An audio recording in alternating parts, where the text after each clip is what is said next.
мен жөнінде бір үлкен дәулеті көп үлкен адам деп жоқ, мен айтатын өзім туралы екі нәрсе айтамын. Мына ТМТ елдері ішінде мен ең көп қате жасаған адамдардың бірімін. Бұл өмірде ең көп қате жасаған адамдардың бірімін. Ол бір.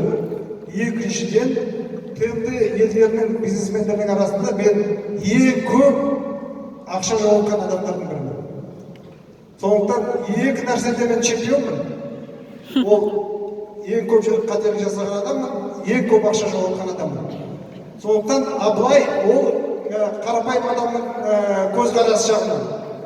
А егер мен өзімді бағалайтын болсам, менің қателік жасау қателіктерінің кітапханасы ең үлкен кітапхана. Кез келген қателікті айтатын болсаңыздар, мен оны жасап кеткен адаммын. Бұл мен мысалы Тони Роббинс секілді спикерлер болады ғой, маған тағы бір сұрақтар бар, айтатын. Олар тыңдаған дұрыс па, дұрыс емес па деп сұрайды да маған. Мен айтамын, кез келген спикердің мынандай сұрақ қойыңыз. Бұл спикер ақшаны неден табады? Мынандай тренинг бергеннен ақша табады ма, жоқ, басқа бизнесі бар ма?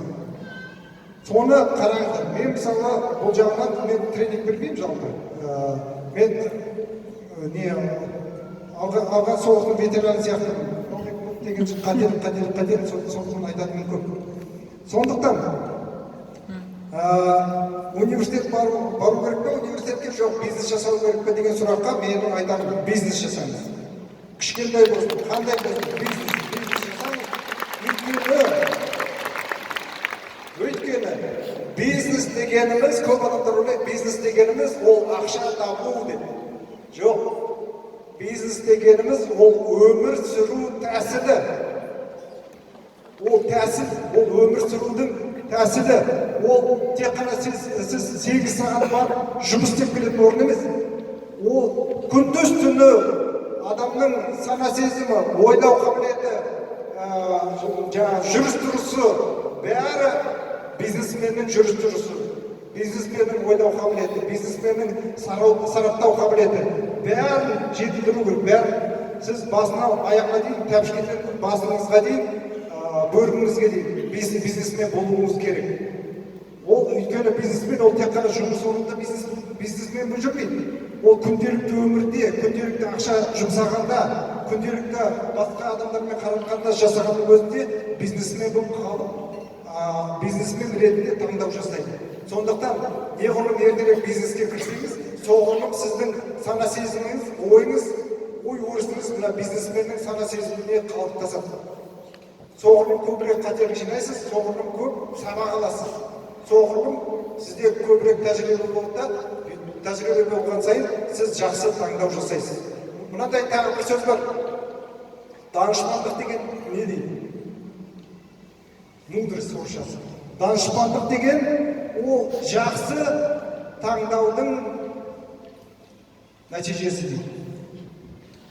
Данышпандық жақсы таңдау жасай алады дейді. Ал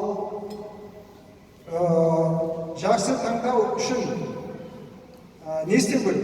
Жақсы таңдау жасау үшін, ондай қабілет болу үшін көп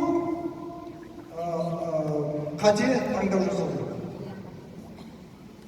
Сондықтан жақсы таңдау жасау үшін көп тәжірибе болу керек. Көп тәжірибе болу үшін көп қателік жасау керек. Сондықтан мына данышпан деген кім?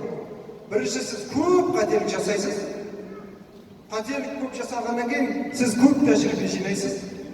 Көп тәжірибе жинағаннан кейін сіз жақсы таңдау қабілетке ие боласыз.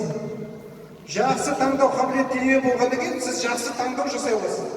Жақсы таңдау жасай алғаннан кейін сіз данышпан болып шыға келесіз. Сондықтан данышпандық қателік. Бізде